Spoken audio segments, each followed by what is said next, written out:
Hello, everyone, and welcome to another episode of Founders Grid, sponsored by Gaper.io. Today we have Andrei. Andrei is the VP of Engineering at Zillow Group. Andrei, welcome to the show.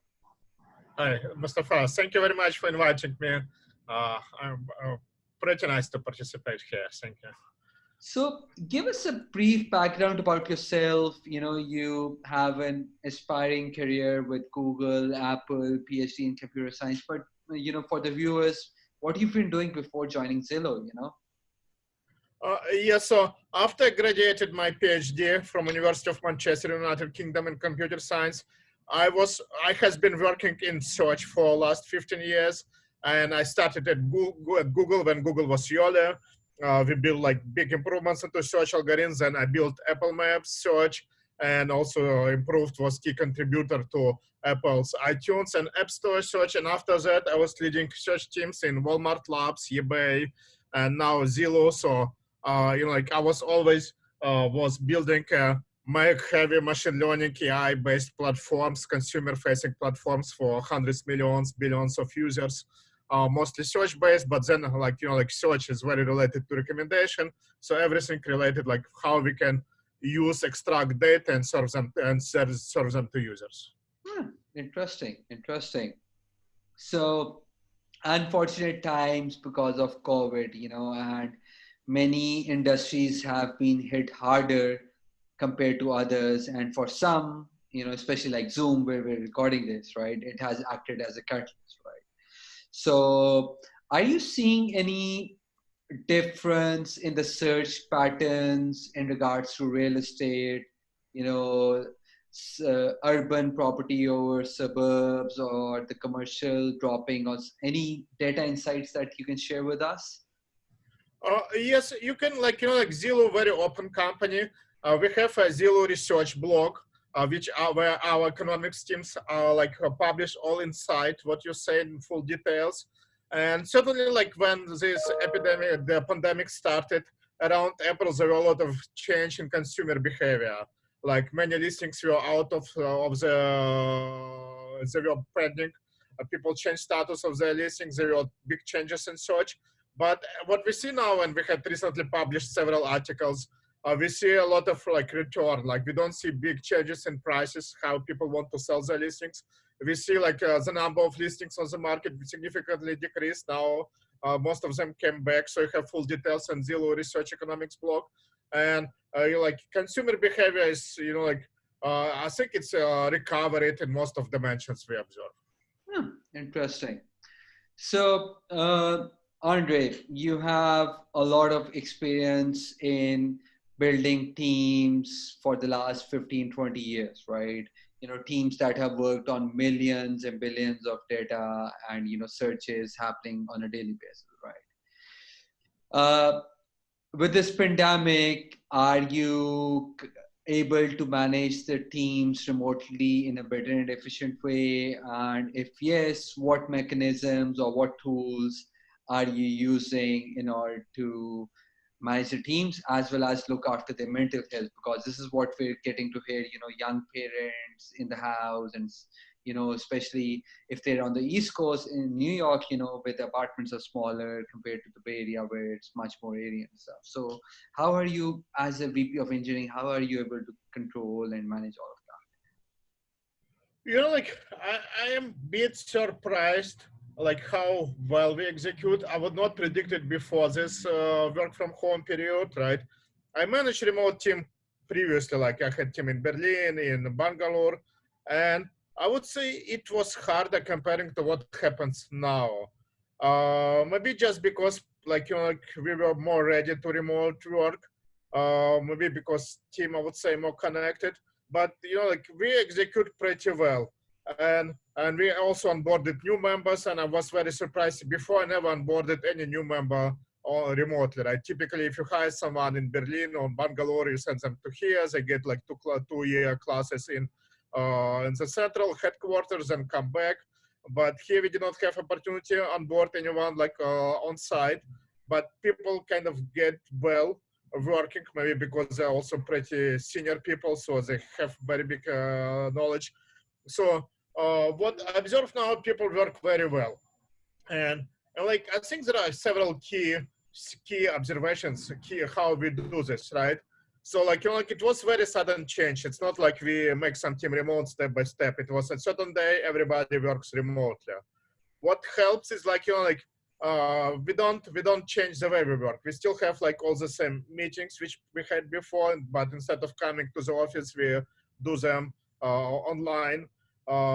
This help. I think we had pretty good like like high, very good engineering practice in teams with like good culture like of collaborative works. Also helps because once you have to move this collaboration work from on-site or online, it actually moves pretty smoothly. So like my observation for my several teams, we do pretty well. And there are certainly problems like what you mentioned before. Some people has kids and the other partner is also working, right? So, like there is a lot of problems about time because before they were sending kids to schools, now kids at home, especially kids at younger age, they require continuous attention and it's hard to hire a babysitter now, right? So like like what helps when team allows such people to be flexible this time. So someone says like like next week Monday to Wednesday I cannot work before like like before lunch, but I will continue after lunch. And like it requires a lot of time coordination, but once you establish these procedures, it works pretty well. And I know people like it's hard, but like we don't see very substantial problems because of that. But certainly perhaps if we consider all biggest problems which we got because of people, because of pandemic and remote work, I think the hardest was for people with kids and with another partner working, and how to create environment for such people to work. It was kind of the biggest obstacle to solve, but I think we solved it pretty well. Got it. Last question. In the COVID, yes, the economy has stalled, and there's a talk going on the recession. But I think with the stimulus and everything, with the money being pumped into the system, hopefully we'll have a V-shaped recovery, which many economists are talking about. But pre-COVID, U.S. states was actually going through skill set shortage when it came down to React and Node or Python developers, because the economy was growing at a fast pace. Especially you can see it on the East Coast or the West Coast. And with this new administration, the cut downs on the H-1B1 visas, less and less technology individuals were coming into the country. So at Gaper, we identified this gap, and we started training a few developers on a yearly basis, right? So now with 40 million individuals that lost their jobs over the last 3-4 months, we're advising or we're marketing that, become software engineers, because at Gaper, we're a firm believer that software is going to eat up the world, and these young individuals, sometimes they have a hard time understanding that no, we're in our late 20s or early 30s and we cannot become software engineers at this age.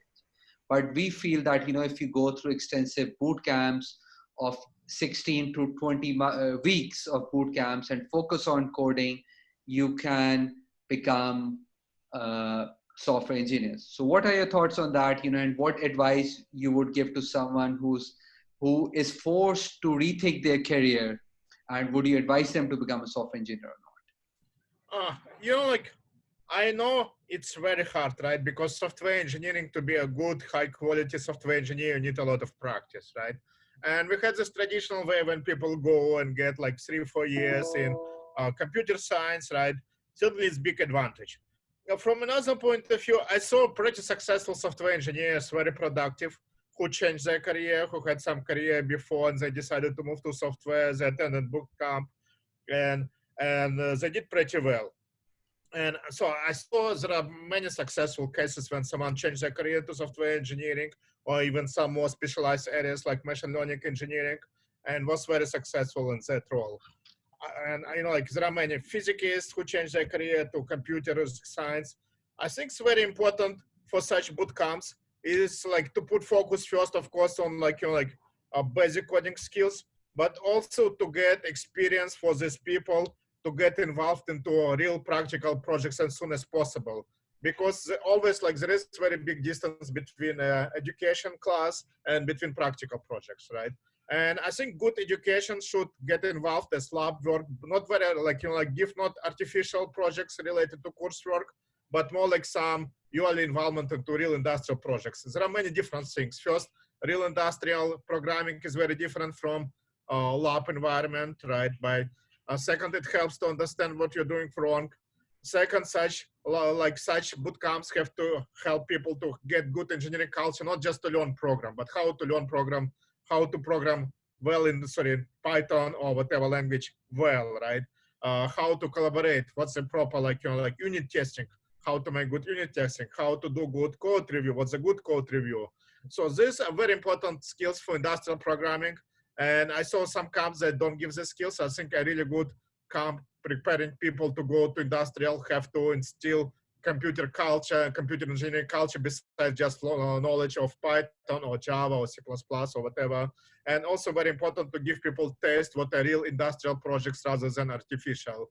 And I believe if such people, they will focus on this, so they not just learn basic of Python or Java, but really focus how to do industrial programming, what's good unit testing, what's good testing culture, how to make test their programs, right? How to collaborate with other engineers, what's a good style of programming. What I saw, they can become a very productive pretty fast. Of course, like, some bootcamps promise to do in 2 weeks, it does not work.